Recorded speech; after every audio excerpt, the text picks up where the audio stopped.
প্রিয় দেশবাসী, আমি আগেও জানিয়েছি, আবারও জানাচ্ছি, গণ অভ্যুত্থানে সকল শহীদের পরিবারকে পুনর্বাসন করা হবে। সকল আহত শিক্ষার্থী, শ্রমিক, জনতার চিকিৎসার সম্পূর্ণ ব্যয় সরকার বহন করবে। আহতদের দীর্ঘমেয়াদী এবং ব্যয়বহুল চিকিৎসা এবং শহীদদের পরিবারের দেখাশোনার জন্য স্বাস্থ্য মন্ত্রণালয়ের নেতৃত্বে একটি পূর্ণাঙ্গ তালিকা প্রস্তুত করা হয়েছে। এখন এই নতুন তথ্য পাওয়ার ভিত্তিতে এই তালিকা হালনাগাদ করা হতে থাকবে। গণ অভ্যুত্থানের শহীদদের স্মৃতি ধরে রাখতে সরকার তার যাত্রা লগ্নে জুলাই গণহত্যা স্মৃতি ফাউন্ডেশন নামে একটি ফাউন্ডেশন প্রতিষ্ঠার উদ্যোগ নেয়। এখন সেই ফাউন্ডেশন তৈরি হয়েছে। সকল শহীদ পরিবার এবং আহতদের সর্বোত্তম চিকিৎসা সহ তাদের পরিবারের সম্পূর্ণ দায়িত্ব এই ফাউন্ডেশন গ্রহণ করছে। এই ফাউন্ডেশনে দান করার জন্য দেশের সকল মানুষ এবং বিদেশে অবস্থানরত বাংলাদেশিদের আমরা আহ্বান জানাচ্ছি।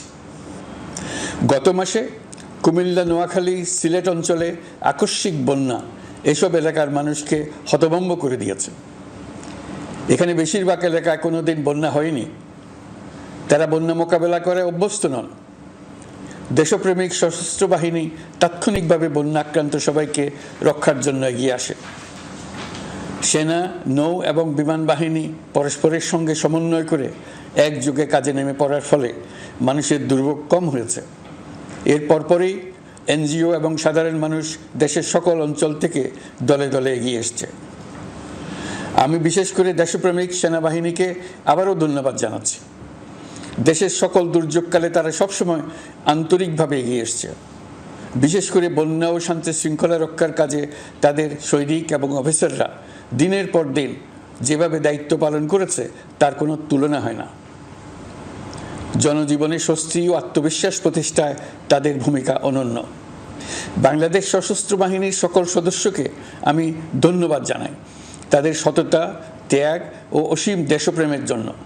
দেশের স্বাধীনতা সংগ্রাম থেকে শুরু করে বন্যা, খরা, ঝড়, বৃষ্টি, ঘূর্ণিঝড়, সকল প্রাকৃতিক দুর্যোগে আপনারা সকলের শেষ ভরসার স্থান। দেশের প্রতিটি ক্রান্তি লগ্নে আপনারা দেশের মানুষের পাশে থেকেছেন। দেশের স্বাধীনতার পক্ষে, সার্বভৌমত্বের পক্ষে অবস্থান নিয়েছেন। দেশ গঠনে আপনারা সবার আগে এগিয়ে এসছেন। বিগত জুলাই হতে শুরু হওয়া গণ অভ্যুত্থান, বন্যা, নিরাপত্তা প্রদান, অস্ত্র উদ্ধার সহ সকল কার্যক্রমে আপনারা সফলভাবে দিনরাত কাজ করে যাচ্ছেন। সরকার ও জনগণের পক্ষ থেকে আমি আপনাদের প্রতি কৃতজ্ঞতা জানাচ্ছি। বন্যা আমাদের জনজীবনে আরেকটি দিক উন্মোচন করল। দেশের সকল জায়গায় মানুষের সক্রিয় সহানুভূতির জোয়ার উঠেছিল অবিশ্বাস্য মাত্রায়। ব্যবসায়ী, অর্থবান ব্যক্তিরা যেমন তাদের অর্থ নিয়ে স্বতঃস্ফূর্তভাবে এগিয়ে এসেছিল, তেমনি দেশের বিভিন্ন প্রান্তের সাধারণ মানুষ, স্কুল, কলেজ, বিশ্ববিদ্যালয়ের ছেলেমেয়েরা জোয়ারের ঢলের মতো যার যার সামর্থ্য নিয়ে এগিয়ে এসছে। অনেকেই ছুটে গেছে বন্যার্তদের সহযোগিতা করার জন্য। এনজিওরা বিভিন্ন জায়গা থেকে ছুটে গেছে তাদের সহায়তা নিয়ে। তাদের কাজে অনুপ্রাণিত হয়ে আমি এনজিও নেতাদের সঙ্গে বৈঠক করেছি কিভাবে সরকার তাদের কাজের সঙ্গে সরকারের উদ্যোগকে সমন্বিত করতে পারে, সেটার কাঠামো তৈরি করে দেওয়ার জন্য। বন্যা এখন চলে গেছে, কিন্তু পুনর্বাসনের কঠিন কাজ আমাদের সামনে রয়ে গেছে। সকলের সহযোগিতায় আমরা পুনর্বাসনের কাজটি সফলভাবে সমাধান করতে চাই। আইন শৃঙ্খলা পরিস্থিতির উন্নতির জন্য আমরা দিনরাত পরিশ্রম করে যাচ্ছি। যে সমস্ত ভাই বোনেরা তাদের গত 16 বছরের বেদনা জানিয়ে তার প্রতিকার পাওয়ার জন্য আমার অফিস এবং সচিবালয়ের অফিস সমূহের সামনে প্রতিদিন ঘেরাও কর্মসূচি দিয়ে আমাদের কাজকর্ম ব্যাহত করছিলেন, তারা আমার আহ্বানে সাড়া দিয়ে ঘেরাও কর্মসূচির থেকে বিরত হয়েছেন বটে, তবে অন্যত্র আবার তারা তাদের কর্মসূচি দিয়ে যাতায়াতে ব্যাঘাত সৃষ্টি করছেন। আমি কথা দিচ্ছি, আপনাদের ন্যায্য আবেদনের কথা আমরা ভুলে যাব না। আমরা সকল অন্যায়ের প্রতিকারের জন্য প্রতিশ্রুতিবদ্ধ। আমরা আমাদের দায়িত্বকালে যথাসম্ভব সব সমস্যার সমাধানের চেষ্টা করব। আমি আবারও অনুরোধ করছি, আপনারা যাতায়াতে ব্যাঘাত সৃষ্টি থেকে বিরত থাকুন। জাতি আপনাদের প্রতি কৃতজ্ঞ থাকবে। তৈরি পোশাক, ওষুধ শিল্প, এইসব এলাকায় শ্রমিক ভাই বোনেরা তাদের অভিযোগ জানানোর জন্য ক্রমাগতভাবে এই শিল্পের কার্যক্রম পরিচালনা বন্ধ রাখতে বাধ্য করছেন। এটা আমাদের অর্থনীতিতে যে নেতিবাচক প্রভাব ফেলবে সেটা মোটেই কাম্য নয়। এমনিতেই ছাত্র শ্রমিক জনতার বিপ্লবের পর যে অর্থনীতি আমরা পেয়েছি সেটা নিয়ম নীতিবিহীন দ্রুত ক্ষীয়মান একটা অর্থনীতি। প্রাতিষ্ঠানিক কাঠামো প্রায় ধ্বংসপ্রাপ্ত, বৈদেশিক মুদ্রার রিজার্ভ তলানিতে গিয়ে ঠেকেছে। আমরা এই অর্থনীতিতে প্রাণ সঞ্চারের চেষ্টা করছি, আমাদের উদ্যোগে সাড়াও পাচ্ছি।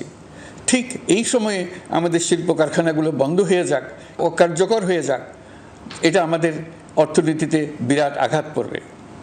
সেটা কিছুতেই আমাদের কাম্য হতে পারে না। শ্রমিক ভাই বোনদের অনেক দুঃখ আছে, কিন্তু সেই দুঃখ প্রকাশ করতে গিয়ে আপনাদের মূল জীবিকা বন্ধ হওয়ার উপক্রম হলে সেটা ঠিক হবে না। দেশের অর্থনীতি ধ্বংসপ্রাপ্ত হলে সেটা ঠিক হবে না। শ্রমিক মালিক উভয়ের পক্ষে আলোচনা করে এইসব সমস্যার সমাধান আমরা অবশ্যই বের করব। আপনারা কারখানা খোলা রাখুন, অর্থনীতির চাকা সচল রাখুন, দেশের অর্থনীতিকে সোজা হয়ে দাঁড়াতে দিন। আমরা আপনাদের সমস্যার স্থায়ী সমাধান বের করার জন্য সর্বশক্তি প্রয়োগ করব। মালিক পক্ষের কাছে আমাদের আবেদন, আপনারা শ্রমিকদের সঙ্গে বোঝাপড়া করুন, কারখানা সচল রাখুন, অর্থনীতির দুর্বল স্বাস্থ্যকে সবল করে তুলুন। ওষুধ শিল্প এবং তৈরি পোশাক শিল্প দেশের গৌরব। এর মাধ্যমে আমাদের শ্রমিক ভাই বোনেরা তাদের কর্মকুশলতা বিশ্বকে মুগ্ধ করেছে। এর সাফল্য এখন থমকে আছে। আমরা এই দুই শিল্পকে তাদের সম্ভাব্য শীর্ষে নিয়ে যেতে চাই। দুর্বল করার তো প্রশ্নই ওঠে না। এই দুই শিল্পের কোথায় কোথায় বাধা আছে, সমস্যা আছে, সেগুলো চিহ্নিত করে তাকে বাধামুক্ত করতে চাই। আমরা বিদেশি ক্রেতাদের একত্রিত করে তাদের সহযোগিতা চাইব, যেন বাংলাদেশের এই শিল্প দুটি বিশ্বের অন্যান্য দেশের চাইতে বেশি আস্থাযোগ্য হয়ে গড়ে উঠতে পারে। সব কিছুই সম্ভব যদি আমরা শ্রমিক মালিক সম্পর্কটা একটা নির্ভরযোগ্য, আনন্দদায়ক করে গড়ে তুলতে পারি।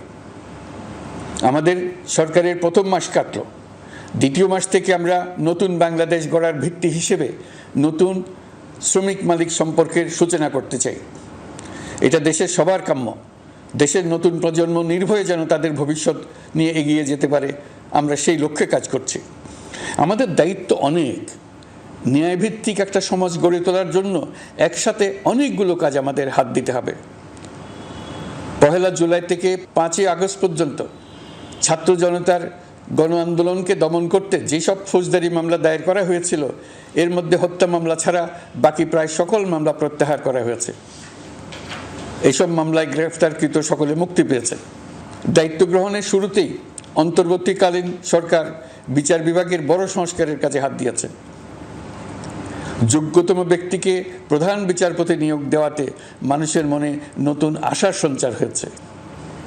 আপিল বিভাগের বিচারপতি নিয়োগ, অ্যাটর্নি জেনারেল নিয়োগ এবং অন্যান্য নিয়োগগুলি অতি গুরুত্বপূর্ণ নিয়োগ, যেগুলো সবকটাই সম্পন্ন হয়েছে।